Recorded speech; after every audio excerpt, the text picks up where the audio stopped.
সুপ্রিয় শিক্ষার্থী, আসসালামু আলাইকুম। আশা করি সকলেই তোমরা ভালো আছো। আজকে আমরা গত ক্লাসে আমরা পূর্বের চ্যাপ্টারটা সম্পূর্ণরূপে শেষ করেছি।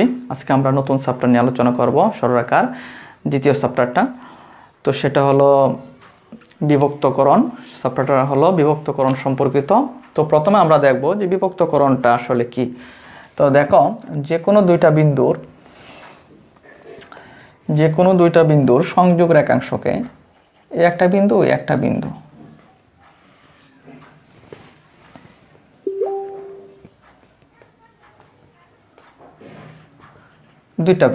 দুইটা বিন্দুর যে সংযোগ রেখাংশটা, এই দুইটা বিন্দুর সংযোগ রেখাংশকে যখন কোনো বিন্দু ভিতরের দিক দিয়ে বিভক্ত করবে, দুইটা বিন্দুর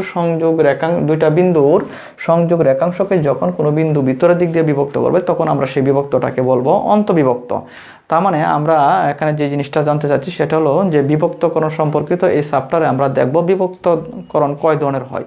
তো বিভক্ত দুই ধরনের, একটা হলো অন্তবিভক্তকরণ আর একটা হলো বহির্বিভক্তকরণ। তো অন্তবিভক্তকরণটা কি? যে দুইটা বিন্দুর সংযোগ রেখাংশকে যখন কোনো বিন্দু ভিতরের দিক দিয়ে বিভক্ত করবে, তখন আমরা সেটাকে বলবো অন্তবিভক্তকরণ। ওকে, আর তখন সেই বিন্দুটাকে বলবো অন্তবিভক্তকারী বিন্দু। দুইটি বিন্দুর সংযোগ রেখাংশকে যখন কোনো বিন্দু ভিতরের দিক দিয়ে বিভক্ত করবে, তখন আমরা তাকে বলবো অন্তবিভক্তকরণ, আর সেই বিন্দুটাকে বলবো আমরা অন্তবিভক্তকারী বিন্দু। ওকে, আবার এই দুইটা বিন্দুর সংযোগ রেখাংশকে যখন কোনো বিন্দু বাহিরের দিক দিয়ে বিভক্ত করবে, তাহলে দেখো এই দুইটা বিন্দুর সংযোগ রেখাংশকে বাহিরের দিক দিয়ে বিভক্ত করছে, তখন আমরা সেই বিভক্তটাকে বলবো বহির্বিভক্তকরণ, আর সেই বিন্দুটাকে বলবো আমরা বহির্বিভক্তকারী বিন্দু। তাহলে আমরা দেখতে পেলাম যে বিভক্তকরণ চ্যাপ্টারে বিভক্তকরণ দুই ধরনের হতে পারে, অন্তবিভক্তকরণ, বহির্বিভক্তকরণ। আমরা দেখলাম যে অন্তবিভক্তকরণটা কিভাবে হয়, বহির্বিভক্তকরণটা কিভাবে হয়, আর অন্তবিভক্তকারী বিন্দু, বহির্বিভক্তকারী বিন্দু, এই দুইটা বিন্দু সম্পর্কে আমরা জানতে পাইলাম। ওকে, তাহলে প্রথমে আমরা এখন যে বিষয়টা আমরা দেখব যে কোনো দুইটা বিন্দুর সংযোগ রেখাংশকে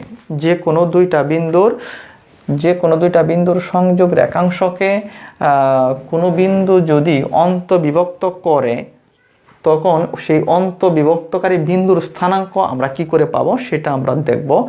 আবার যে কোনো দুইটা বিন্দুর সংযোগ রেখাংশকে যখন কোনো বিন্দু বহির্বিভক্তকরণ করবে, তখন সেই বহির্বিভক্তকারী বিন্দুর স্থানাঙ্ক কত হবে, কিভাবে পাবো আমরা, সেটা আমরা এখন দেখব। ওকে, তাহলে ফার্স্ট আসো আমরা দেখি যে দুইটা বিন্দুর সংযোগ রেখাংশকে কোনো বিন্দু অন্তবিভক্ত করলে সেই অন্তবিভক্তকারী বিন্দুর স্থানাঙ্ক কত হবে সেটা আমরা কিভাবে পাই, লক্ষ্য কর।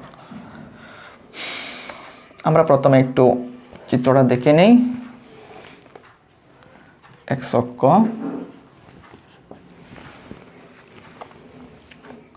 দুইটা বিন্দু নেই আমরা।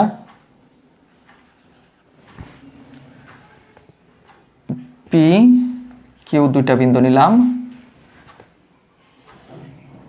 এই দুইটা বিন্দুর সংযোগ রেখাংশকে দেখো, এই দুইটা বিন্দুর সংযোগ রেখাংশকে মনে করলাম যে আর বিন্দুটা, এই দুইটা বিন্দুর সংযোগ রেখাংশকে মনে করলাম আর বিন্দু অন্তবিভক্ত করেছে। এই পি কিউ দুইটা বিন্দুর সংযোগ রেখাংশকে আর বিন্দুটা কি করছে, অন্তবিভক্ত করছে। তাহলে এই অন্তবিভক্তকারী আর বিন্দুর স্থানাঙ্কটা কত সেটা আমরা বের করব।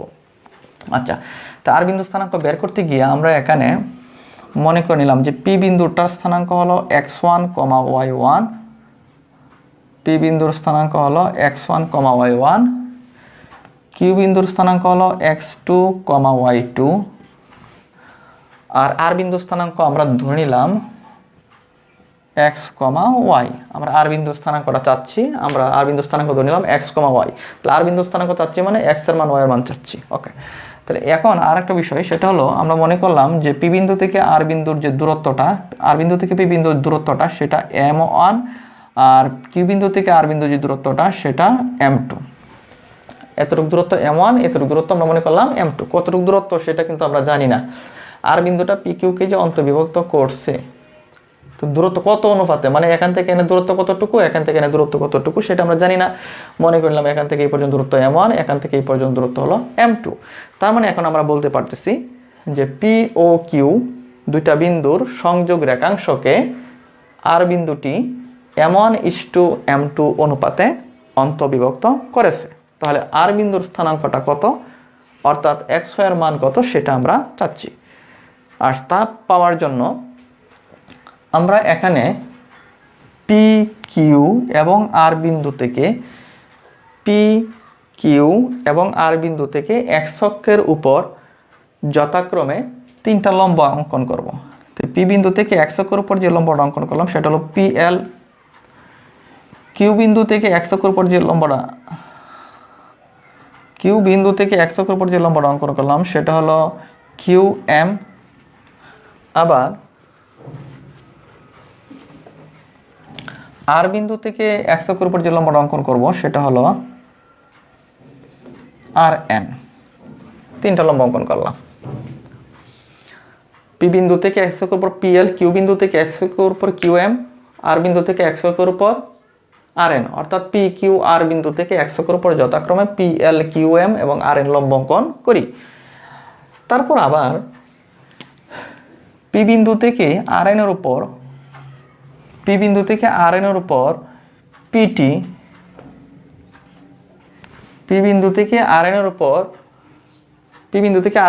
PT আবার এবং আর বিন্দু থেকে QM এর উপর RS লম্ব অঙ্কন করি। পি বিন্দু থেকে RN এর উপর PT এবং আর বিন্দু থেকে QM এর উপর RS লম্ব অঙ্কন করি। তাহলে দেখো এই লম্বগুলো অঙ্কন করার উদ্দেশ্য হলো যে এখানে দুইটা দেখো ত্রিভুজ উৎপন্ন হয়েছে, আর এটা যেহেতু লম্ব অঙ্কন করছে, এটা একটা সমকোণী ত্রিভুজ, দুইটাই সমকোণী ত্রিভুজ। আর এই দুইটা সমকোণী ত্রিভুজে আমাদের এই লম্বগুলো অঙ্কন করে এই ত্রিভুজ উৎপন্ন করার কারণটা কি, দেখো এই সমকোণী ত্রিভুজ উৎপন্ন করলাম। এখন এখানে যতটুকু কোণ, এই কোণ দেখো অনুরূপ কোণ, এই কোণ সমকোণ। তারপর দেখো এখানে যে কোণ যতটুকু কোণ, এখানে ঠিক ততটুকু কোণ, তার মানে ত্রিভুজ দুইটা এটা সূক্ষ্মকোণী ত্রিভুজ। এই কোণ সূক্ষ্মকোণী, এইটাও সূক্ষ্মকোণী ত্রিভুজ, এটাও সূক্ষ্মকোণী ত্রিভুজ। দুইটা ত্রিভুজের কোণগুলো কি সমান। তাহলে আমরা বলতে পারি এই সূক্ষ্মকোণী ত্রিভুজ দুইটা সদৃশ, কি সদৃশ। আর আমরা দুইটি সূক্ষ্মকোণী সদৃশ ত্রিভুজের ক্ষেত্রে ধর্ম জানি, যে তাদের অনুরূপ বাহুগুলোর অনুপাত পরস্পর কি হবে, সমান হবে। তার মানে পিটি আর আরএস এর অনুপাত, আরটি কিউএস এর অনুপাত, কিউআর পিআর এর অনুপাত কি সমান। অনুরূপ বাহুগুলোর অনুপাত কি হবে, সমান হবে। এই ধর্মটা আমরা কোথা থেকে জানি, দুইটা সূক্ষ্মকোণী সদৃশ ত্রিভুজের ক্ষেত্রে আমরা এই ধর্মটা জানি। ওকে, তাহলে এই ধর্মটা অ্যাপ্লাই করার জন্যই আমরা কিন্তু এই ত্রিভুজ দুটো উৎপন্ন করছি। আর এই ত্রিভুজ দুটা উৎপন্ন করার পর এখন এই শর্ত দুটা অ্যাপ্লাই করব, যেহেতু ওই শর্ত অ্যাপ্লাই করার ক্ষেত্রে তাহলে আমাদের ত্রিভুজের বাহুগুলোর অনুপাত দৈর্ঘ্য কত সেটা আমাদেরকে জানতে হবে। বাহুগুলোর দৈর্ঘ্য আমরা পাইতে গিয়া এখানে আমরা কিছু কাজ করে নিই এক্সট্রা। OL এর দৈর্ঘ্য, OL সমান কত, এখানে OL সমান আমরা কত পাবো, দেখো OL ইকুয়াল টু OL, এটা কার মান, x এর মান। আমি কিন্তু আগের চ্যাপ্টার আলোচনা করতে গিয়ে বেসিক ফর্মুলা বের করতে গিয়ে কিন্তু আমরা এই চিত্র দেখছি মানগুলো কীভাবে বের করতে হয়। OLটা কার মান, বুঝের মান, মানে x এর মান। তো x এর মানটা কত, ওই বিন্দুতে যাও সোজা x1, তো OL এর মান পাইছি x1। তারপরে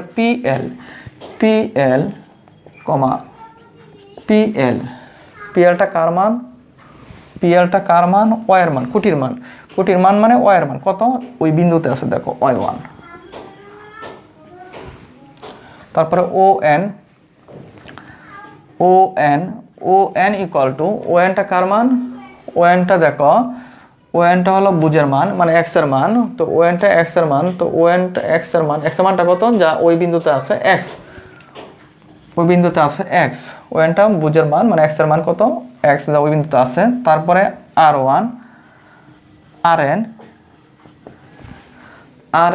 RNটা কার মান, দেখো কুটির মান, RNটা কুটির মান যা ওই বিন্দুতে আছে কত, y। ওকে, তারপরে আসো OM সমান কত, দেখো OM মানে এখান থেকে এই পর্যন্ত বুঝের মান মানে এক্স এর মান যা ওই বিন্দুতে আছে কত x2, তারপরে কিউএমটা কার মান কোটির মানটা কত যা ওই বিন্দুতে আছে মানে y এর মান কত ওই বিন্দুতে আছে y2। তাহলে আমরা এখানে ত্রিভুজের বাহুগুলোর দৈর্ঘ্য আমরা বের করতে গিয়া এই কাজটা করে নিলাম, প্রাথমিক কাজটা করে নিলাম। এখন আমরা ত্রিভুজের বাহুগুলোর দৈর্ঘ্য বের করব। প্রথমত আসো পিটি, এই বাহু ত্রিভুজ থেকে পিটি, তাহলে পিটি ইকুয়াল টু লিখতে পারি আমরা ln, পিটি ইকুয়াল টু লিখতে পারি কত পিটি সমান আমরা লিখতে পারি ln। ওকে, পিটি সমান আমরা ln লিখলাম, পিটি যে কথা ln একই কথা। আবার এই ln দেখো ln এর মানটা ln এর যে দৈর্ঘ্যটা ln এর দৈর্ঘ্যটা আমরা লিখতে পারি on মাইনাস on এই দৈর্ঘ্য থেকে on এর দৈর্ঘ্য থেকে OL এর দৈর্ঘ্যটা বাদ দিলে OL এর দৈর্ঘ্যটা বাদ দিলে ON এর দৈর্ঘ্য থেকে OL এর দৈর্ঘ্যটা বাদ দিলে আমরা ln এর দৈর্ঘ্যটা পাবো। ওকে, তাহলে ON সমান কত বসায় দাও এখন মানগুলো। ON সমান হলো x, OL সমান কত OL সমান হলো x1। তাহলে আমরা দেখো পিটি এর দৈর্ঘ্যটা কিন্তু পেয়ে গেছি। একইভাবে তুমি RT এর দৈর্ঘ্য বের করো, RT। তাহলে RT সমান তুমি লিখতে পারো যে RT সমান লিখতে পারো RN, এই সবটুকুর দৈর্ঘ্য RN থেকে যদি TN এর দৈর্ঘ্যটা বাদ দিয়ে দাও, সবটুকুর দৈর্ঘ্য RN থেকে যদি TN এর দৈর্ঘ্যটা বাদ দিয়ে দাও তাহলে তুমি RT এর দৈর্ঘ্য পেয়ে যাবা। তাহলে RN টোটালটা দৈর্ঘ্য থেকে TN এর দৈর্ঘ্যটা বাদ দাও। ওকে, RN এর টোটালটা দৈর্ঘ্য থেকে TN এর দৈর্ঘ্য বাদ দিলাম। এখন RN মাইনাস এই TN এর দৈর্ঘ্য যতটুকু এই PL এর দৈর্ঘ্য ততটুকু আমরা PL লিখে নিলাম। এখন RN সমান কত মানগুলো বসাও। RN সমান তুমি বের করে রাখছো y, আর PL সমান কত PL সমান তুমি বের করে রাখছো y1। তাহলে দেখো আরেকটা বাবু RT এর দৈর্ঘ্য তুমি কত সেটা কিন্তু পেয়ে গেছো। ঠিক একইভাবে তাহলে তুমি এখন ওই ত্রিভুজ থেকে RS এর দৈর্ঘ্যটা বের করো।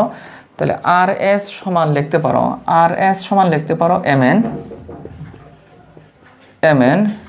RS সমান mn সমান আমরা লিখতে পারি OM, এই সবটুকু দৈর্ঘ্য OM মাইনাস এটুকু দৈর্ঘ্য বাদ দিই, সবটুকুর দৈর্ঘ্য থেকে ওইটুকুর দৈর্ঘ্য বাদ দিলেই আমরা mn এর দৈর্ঘ্য পাবো। তো সবটুকুর দৈর্ঘ্য OM মাইনাস এটুকুর দৈর্ঘ্য ON বাদ দিলে আমরা পেয়ে যাব মানগুলো বসাও। OM সমান কত OM সমান x2 মাইনাস ON সমান কত ON সমান হলো x। তাহলে দেখো আমরা এখানে RS এর দৈর্ঘ্যটা কিন্তু পেয়ে গেছি। একইভাবে তুমি এই বাহুর দৈর্ঘ্য QS এর দৈর্ঘ্যটা বের করো। QS কি করে পাবো, টোটালটা দৈর্ঘ্য QM থেকে এটুকুর দৈর্ঘ্য SM বাদ দিব। টোটালটা দৈর্ঘ্য QM থেকে এটুকুর দৈর্ঘ্য SM বাদ দিব। ওকে, তারপরে QM মাইনাস এই SM যে কথা এই RN কি একই কথা, তাহলে SM সমান আমরা RN বসাই দিলাম। QM এই QM সমান কত আছে y2, QM সমান y2 মাইনাস RN সমান কত y। তাহলে দেখো আমরা প্রত্যেকটি বাহুর দৈর্ঘ্য কিন্তু পেয়ে গেলাম। আবার এই বাহুর দৈর্ঘ্য তো আমাদের জানাই আছে, ধরে নিছিলাম PR এর দৈর্ঘ্য হলো m1 আর QR এর দৈর্ঘ্য হলো m2। তাহলে প্রত্যেকটি বাহুর দৈর্ঘ্য কিন্তু আমাদের জানা হয়ে গেল। ওকে, তাহলে আমরা কাজটা শুরু করি। আমরা সূক্ষ্মকোণী সদৃশ দুইটা ত্রিভুজের ধর্মটা অ্যাপ্লাই করি যে PTR এবং RSQ দুইটি সদৃশ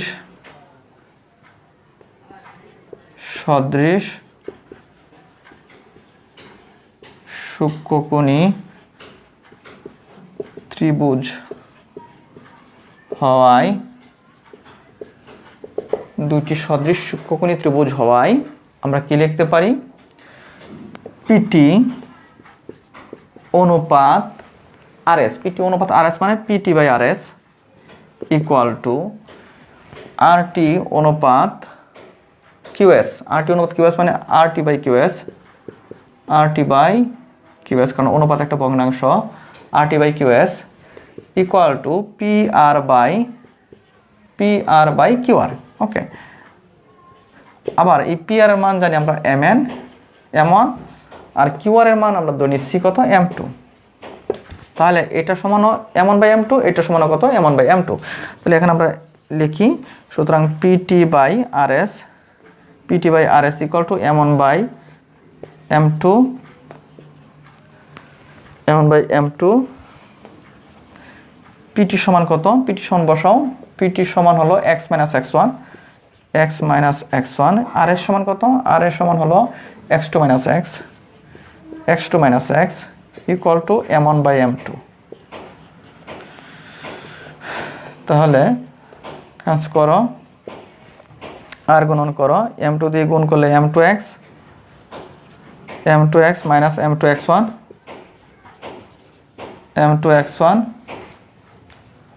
ইকুয়াল টু m2x1 গুণ করো m1x2 m1x মাইনাস m1x। আমরা এখানে x এর মানটা চাচ্ছি, আমরা অন্তবিভক্তকারী বিন্দু আর এর স্থানাঙ্ক চাচ্ছি, মানে x এর মান চাচ্ছি। তাহলে x যুক্ত পদগুলো এই পাশে নিয়ে আসো, m2x এটাকে এই পাশে নিয়ে আসলে m1x ইকুয়াল টু ডান পাশে m1x2 আছে, আর মাইনাস m2x1 কে ডান পাশে নাও, প্লাস m2x1। আমরা এখান থেকে x কমন নিলে m2 plus m1x2 plus m2x1। তাহলে এখান থেকে আমরা x এর মানটা কত পাবো, x এর মানটা পাবো m1x2 প্লাস m2x1 বাই কত m1 plus m2।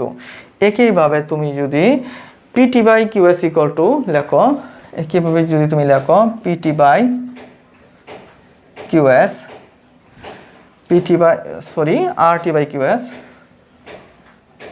RT/QS equal to কত m1/m2। তাহলে RT-র মানটা তুমি যদি বসাও, RT সমান কত y মাইনাস y1, QS সমান কত, QS সমান হলো y2 minus y equal to m1/m2।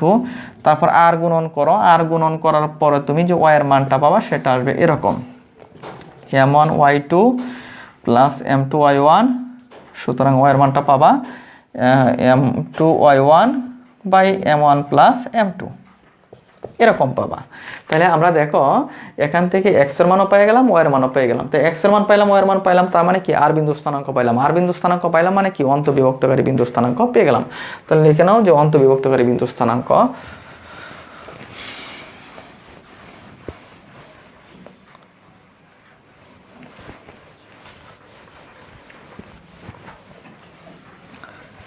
অন্তবিভক্তকারী বিন্দুর স্থানাঙ্ক, সুতরাং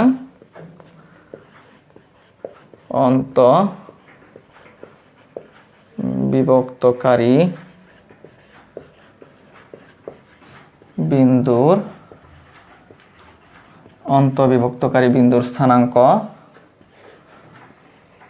m1 প্লাস m2 নিচে, উপরে হলো m1x2 প্লাস m2x1 কমা, প্রথমে x এর মান বসাইলাম, তারপরে y এর মান m1 প্লাস m2 নিচে, উপরে হলো m1 into y2 plus m2 into y1। এত ওকে। তাহলে এখন দেখো আমরা অন্তবিভক্তকারী বিন্দু স্থানাঙ্ক কিন্তু পেয়ে গেছি। তাহলে এখন আমরা এটা কিন্তু সূত্র পেয়ে গেছি অন্তবিভক্তকারী বিন্দু স্থানাঙ্ক নির্ণয়ের জন্য। কিভাবে আমরা সেটা ইউজ করব, যে দেখো লক্ষ্য করো এখানে যে x1 y1 এবং x2 y2 বিন্দু দুটির সংযোগ রেখাংশকে m1:m2 অনুপাতে অন্তবিভক্তকারী বিন্দুর স্থানাঙ্ক x1 y1 এবং x2 y2 বিন্দু দুটির সংযোগ রেখাংশকে m1:m2 অনুপাতে অন্তবিভক্তকারী বিন্দুর স্থানাঙ্ক হবে, প্রথমে বুঝ বের করবো অন্তবিভক্তকারী বিন্দুর কত অনুপাতে অন্তর্বিভক্ত করছে m1:m2। তাহলে যে অনুপাতে অন্তর্বিভক্ত করছে নিচে হবে সেই অনুপাত দুটির যোগফল, যে অনুপাতে অন্তর্বিভক্ত করছে নিচে হবে সেই অনুপাত দুটির যোগফল। তারপর দেখো উপরে হবে, এটা হলো প্রথম অনুপাত, দ্বিতীয় অনুপাত, উপরে হবে প্রথম অনুপাত ইন্টু x এর দ্বিতীয় মান, কোন দুইটা বিন্দুর সংযোগ রেখাংশকে p x1 y1 এবং x2 y2, এই দুইটা বিন্দুর সংযোগ রেখাংশ কি? প্রথম তুমি উচ্চারণ করছো কোন বিন্দু? x1 y1, দ্বিতীয় তুমি উচ্চারণ করছো কোন বিন্দু? x2 y2। তাহলে এটাকে বলবো x এর প্রথম মান, এটা x এর দ্বিতীয় মান, এটা y এর প্রথম মান, এটা হলো y এর দ্বিতীয় মান। কত অনুপাতে অন্তর্ভুক্ত করছে? m1:m2 অনুপাতে। তো নিচে হবে অন্তর্ভুক্তকারী বিন্দুর স্থানাঙ্ক। তাহলে আমরা বের করবো কিভাবে? প্রথমে বিন্দুর অন্তর্ভুক্তকারী বিন্দুর বুঝ বের করব। সেই বুঝের যে অনুপাতে অন্তর্ভুক্ত করছে নিচে হবে সে অনুপাত দুটির যোগফল, উপরে হবে প্রথম অনুপাত ইন্টু x এর দ্বিতীয় মান। x এর দ্বিতীয় মান কত? x2 প্লাস দ্বিতীয় অনুপাত ইন্টু x এর প্রথম মান কত? x1। একইভাবে কুটির মানটা নিচে অনুপাত দুটির যোগফল, উপরে হবে প্রথম অনুপাত ইন্টু y এর দ্বিতীয় মান y2 প্লাস দ্বিতীয় অনুপাত ইন্টু y এর প্রথম মান কত? y1। তাহলে এখান থেকে আমরা দেখে নিলাম যে কোনো দুইটা বিন্দুর সংযোগ রেখাংশকে যখন কোনো বিন্দু একটা নির্দিষ্ট অনুপাতে অন্তর্বিভক্ত করবে তখন সেই অন্তর্বিভক্তকারী বিন্দুটার স্থানাঙ্ক হবে, প্রথমে বুঝ বের করব, বুঝের হরে কি হবে, নিচে কি হবে, যে অনুপাতে অন্তর্বিভক্ত করবে সেই অনুপাত দুটির যোগফল, উপরে হবে প্রথম অনুপাত ইন্টু x এর দ্বিতীয় মান প্লাস দ্বিতীয় অনুপাত ইন্টু x এর প্রথম মান। একইভাবে কুটির মানটা নিচে অনুপাত দুইটার যোগফল, উপরে প্রথম অনুপাত ইন্টু y এর দ্বিতীয় মান প্লাস দ্বিতীয় অনুপাত ইন্টু y এর প্রথম মান। এটা হলো অন্তর্বিভক্তকারী বিন্দু স্থানাঙ্ক পেয়ে গেলাম। ওকে, এখন দেখো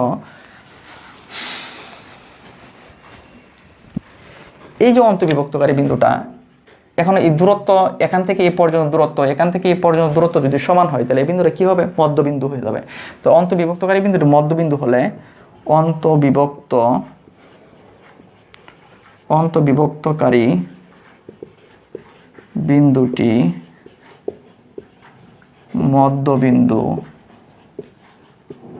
মধ্যবিন্দু হলে আমরা দেখতেছি যে অন্তর্বিভক্তকারী বিন্দুটা যদি মধ্যবিন্দু হয়, এটা যদি অন্তর্বিভক্তকারী বিন্দুটা যদি মধ্যবিন্দু হয়, অর্থাৎ পি বিন্দু থেকে আর বিন্দু দূরত্ব, কিউ বিন্দু থেকে আর বিন্দু দূরত্ব যদি সমান হয় তাহলে আর বিন্দুটা কি হবে? মধ্যবিন্দু হবে। পি কিউ এর মধ্যবিন্দু হবে। মধ্যবিন্দু হলে m1 আর m2 দৈর্ঘ্য দুটা মান কি হবে? সমান হয়ে যাবে। তাহলে m1 আর m2 সমান হবে। তাহলে m1 আর m2 যদি সমান হয় তাহলে এটা আরটা কি? এই মুহূর্তে মধ্যবিন্দু। তো মধ্যবিন্দু আর এর স্থানাঙ্ক কত হবে? তাহলে মধ্যবিন্দুর স্থানাঙ্ক পাবো,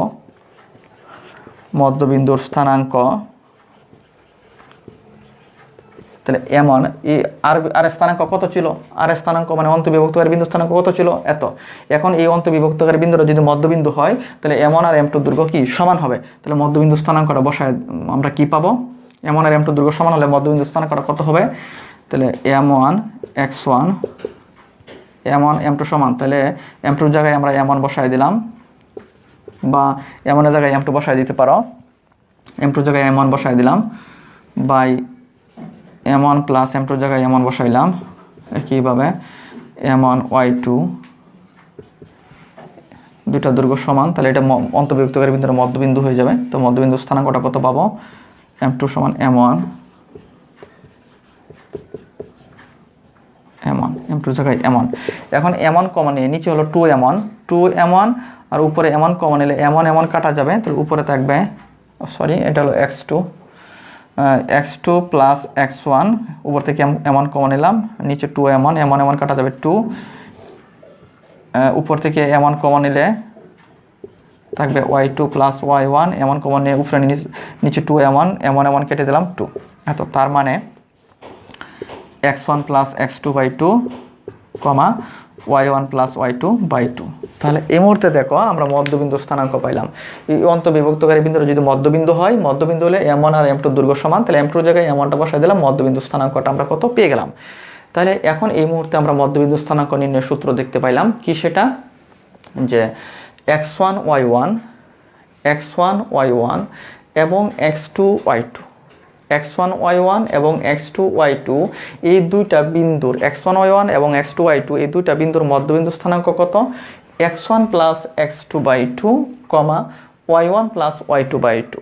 তার মানে কি, এই দুইটা বিন্দুর মধ্যবিন্দুর স্থানাঙ্ক হলো ওই বিন্দু দুইটার ভুজ দুইটির যোগফল বাই 2 কমা কুটি দুইটির যোগফল বাই 2। তার মানে আমরা জানতে পাইলাম যে কোনো দুইটা বিন্দুর মধ্যবিন্দুর স্থানাঙ্ক হবে তাদের ভুজদ্বয়ের যোগফল বাই 2 কমা কুটিদ্বয়ের যোগফল বাই 2।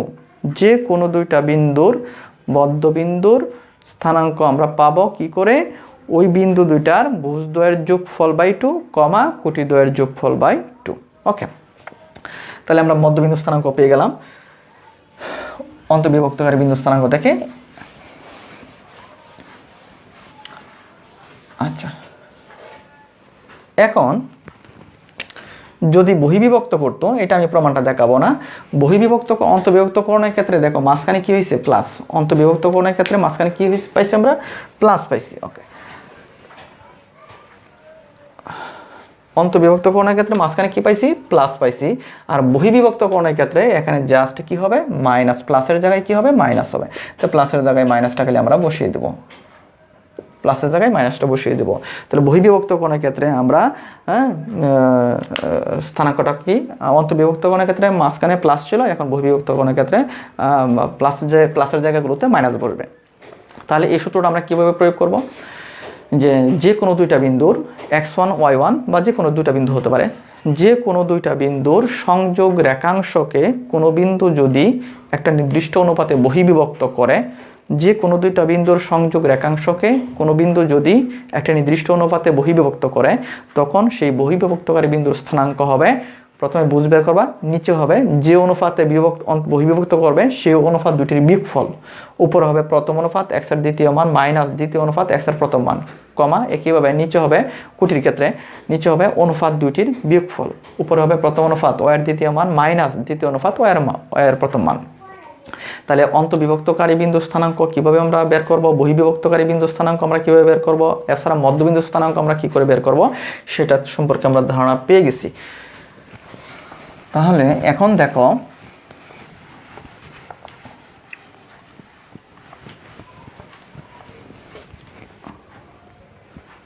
আরেকটা কাজ করব, সেটা হলো বর কেন্দ্র নির্ণয়।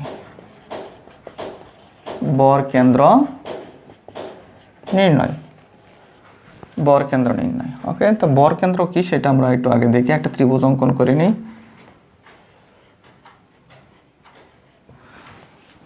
এবিসি একটা ত্রিভুজ,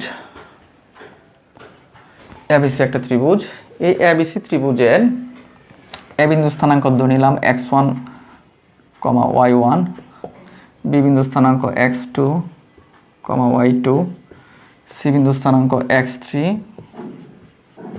y3, এ বিন্দু স্থানাঙ্ক x1, y1, বি বিন্দু স্থানাঙ্ক x2, y2, সি বিন্দুর স্থানাঙ্ক x3, y3। ওকে, এখন বিসি এর মধ্যবিন্দু মনে করলাম ডি,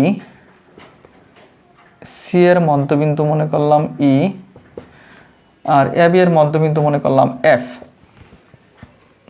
তাহলে ডিইএফ কি, ডিইএফ হলো বিসি, সিএ এবং এবি এর মধ্যবিন্দু। তাহলে এই বিসি এর মধ্যবিন্দু ডি আর এ বিন্দু যদি যোগ করি, তাহলে যে রেখাটা উৎপন্ন হবে সেই রেখাটা হলো বিসি এর মধ্যমা, বিসি এর মধ্যমা। একইভাবে বিই যোগ করলে বিই রেখাটা হবে সি এর মধ্যমা। আবার একইভাবে আমরা যদি সিএফ যোগ করি তাহলে সেটা হবে এবি এর মধ্যমা। তাহলে আমরা এখানে কি করলাম, এ বিসি ত্রিভুজের ডিইএফ যথাক্রমে বিসি, সিএ, এবি এর মধ্যবিন্দু, তাহলে এডি, বিই, সিএফ যথাক্রমে এডি, বিই, সিএফ এই ত্রিভুজের তিনটি মধ্যমা। আচ্ছা, এখন এই মধ্যমা তিনটি পরস্পরকে যে বিন্দুতে ছেদ করছে, এই তিনটা মধ্যমা পরস্পরকে যে বিন্দুতে ছেদ করছে সেই বিন্দুটাকে আমরা বলবো বরকেন্দ্র, ত্রিভুজের বরকেন্দ্র। ওকে, তাহলে ত্রিভুজের বরকেন্দ্র কত সেটা কিন্তু আমরা পেয়ে গেলাম। বরকেন্দ্রকে আমরা জি দ্বারা প্রকাশ করবো, গ্রেভিটি জি দ্বারা প্রকাশ করব। তাহলে ত্রিভুজের বরকেন্দ্রের সংখ্যাটা কি, ত্রিভুজের বরকেন্দ্র ত্রিভুজের মধ্যমা ত্রয়, ত্রিভুজের মধ্যমা ত্রয় পরস্পরকে যে বিন্দুতে ছেদ করে সেই বিন্দুকে ত্রিভুজের বরকেন্দ্র বলে। ওকে, এখন লক্ষ্য করো, এখান থেকে এখানে দূরত্ব, এখান থেকে এখানে দূরত্ব কিন্তু সমান না। তাহলে এখানে দূরত্ব কত, এখানে দূরত্ব কত, আমরা জানি, জেনে আসছি, প্রমাণ করে আসছি ক্লাস 9-10-এ, যে ত্রিভুজের বরকেন্দ্র প্রত্যেকটি মধ্যমাকে 2:1 অনুপাতে অন্তর্বিভক্ত করছে। তাহলে এই যে বরকেন্দ্রটা, এই বরকেন্দ্রটা এই মধ্যমাটাকে 2:1 অনুপাতে ভাগ করছে, বিভক্ত করছে। তাহলে একদিক দিয়ে 2 পরিমাণ, আর একদিক দিয়ে 1 পরিমাণ হবে। কোন দিক দিয়ে বড়, এদিক দিয়ে বড়, তাই এদিক দিয়ে 2 পরিমাণ, এদিক দিয়ে 1 পরিমাণ, এদিক দিয়ে বড়, এদিক 2 পরিমাণ 1 পরিমাণ, এদিক দিয়ে 2 পরিমাণ 1 পরিমাণ। ওকে, ত্রিভুজের বরকেন্দ্র প্রত্যেকটি মধ্যমাকে 2:1 অনুপাতে অন্তর্বিভক্ত করে। আচ্ছা, এখানে দেখো আমরা যে কোনো একটা মধ্যমাকে নিয়ে কাজ করবো, এডি মধ্যমা, বিই মধ্যমা বা সিএফ মধ্যমা, যে কোনো একটা মধ্যমাকে নিয়ে আমরা কাজ করব বরকেন্দ্র এই জি এর স্থানাঙ্ক বের করতে গিয়ে। আমাদের এখানে উদ্দেশ্যটা কি, এই যে বরকেন্দ্র জি, এই জি এর স্থানাঙ্ক কত সেটা আমরা বের করতে চাচ্ছি। এখন জি এর স্থানাঙ্ক বের করতে গিয়ে আমরা যে কোনো একটা মধ্যমাকে নিয়ে কাজ করব। এখন এডি, বিই, সিএফ যে কোনো একটা মধ্যমাকে নিয়ে তুমি কাজ করতে পারো। তো আমরা যদি এডি মধ্যমাকে নিয়ে কাজ করি তাহলে ডি বিন্দু স্থানাঙ্ক বের করব, আর যদি বিই মধ্যমাকে নিয়ে কাজ করতাম তাহলে ই বিন্দুর স্থানাঙ্ক বের করব, আর যদি সি এফ মধ্যমাকে নিয়ে কাজ করি তাহলে এফ বিন্দুর স্থানাঙ্ক বের করব। তো আমরা চাচ্ছি এডি মধ্যমাকে নিয়ে কাজ করতে, তাহলে ডি বিন্দুর স্থানাঙ্ক বের করো। ডি বিন্দুটা কি, ডি বিন্দু হলো বিসি এর মধ্যবিন্দু। ডি বিন্দু কি, বিসি এর মধ্যবিন্দু।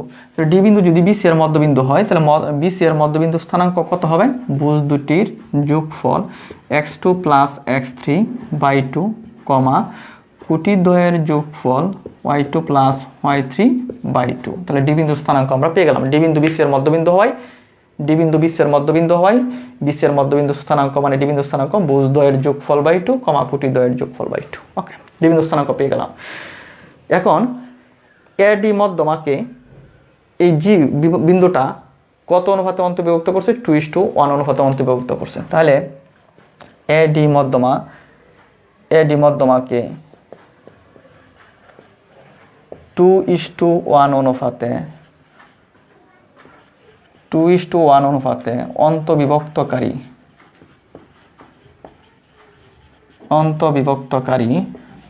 2:1 অনুপাতে অন্তর্বিভক্তকারী বরকেন্দ্র জি এর স্থানাঙ্ক কত হবে।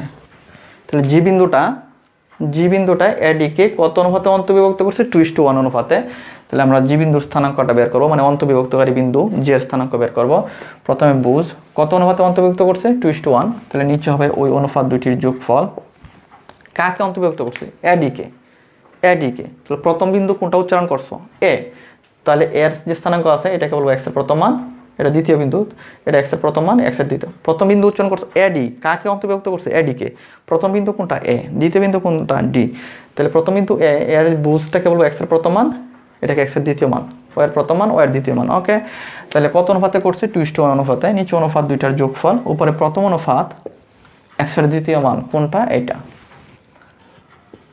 x2 plus x3 by 2 plus দ্বিতীয় অনুপাত ইন্টু এক্স এর প্রথম মান কত, x1 কমা নিচে ওই অনুপাত দুইটির কোটির মানটা বের করব। নিচে ওই অনুপাত দুইটির যোগফল, উপরে হবে প্রথম অনুপাত ইন্টু y এর দ্বিতীয় মান কত, y2 plus y3 by 2 plus দ্বিতীয় অনুপাত ইন্টু y এর প্রথম মান, y এর প্রথম মান কত, y1। তাহলে আমরা স্থানাঙ্কটা পেয়ে গেলাম। দেখো নিচে 3, 2 কাটা x2 plus x3 plus x1 কমা নিচে 3, 2 কাটা y2 প্লাস y3 y1 দিয়ে 1কে গুণ করলে y1ই। তো সাজায় লেখো x1 plus x2 plus x3 by 3 কমা y1 plus y2 plus y3 by 3। তাহলে দেখো আমরা বরকেন্দ্রের স্থানাঙ্ক অর্থাৎ জি বিন্দুর স্থানাঙ্ক কিন্তু পেয়ে গেছি। তাহলে এবিসি ত্রিভুজের তিনটি শীর্ষবিন্দুর স্থানাঙ্ক যদি x1 y1 x2 y2 এবং x3 y3 হয়, তাহলে তার বরকেন্দ্রের স্থানাঙ্ক হবে x1 plus x2 plus x3 by 3 কমা y1 plus y2 plus y3 by 3। তার মানেটা কি? তার মানে হলো যে ত্রিভুজের তিনটা শীর্ষবিন্দু স্থানাঙ্ক x1 y1 x2 y2 x3 y3 হলে তার বরকেন্দ্রের স্থানাঙ্ক হবে ভুজ তিনটির যোগফল বাই 3 কমা কুটি তিনটির যোগফল বাই 3, অর্থাৎ ভুজ ত্রয়ের যোগফল বাই 3 কমা কুটি ত্রয়ের যোগফল বাই 3। তার মানে কি, যে কোনো ত্রিভুজের তিনটা শীর্ষবিন্দুর স্থানাঙ্ক যদি আমার জানা থাকে, তাহলে ত্রিভুজটার বরকেন্দ্র বের করার সূত্র আমরা কি জানলাম, যে ওই ত্রিভুজ যে কোনো ত্রিভুজের তিনটা শীর্ষবিন্দুর স্থানাঙ্ক জানা থাকলে বরকেন্দ্র নির্ণয়ের সূত্র কি জানলাম, ভুজ তিনটির যোগফল বাই 3 কমা কুটি তিনটির যোগফল বাই 3। ওকে, আমরা এই সূত্রের মাধ্যমে ত্রিভুজের বরকেন্দ্রের স্থানাঙ্ক পেয়ে যাব।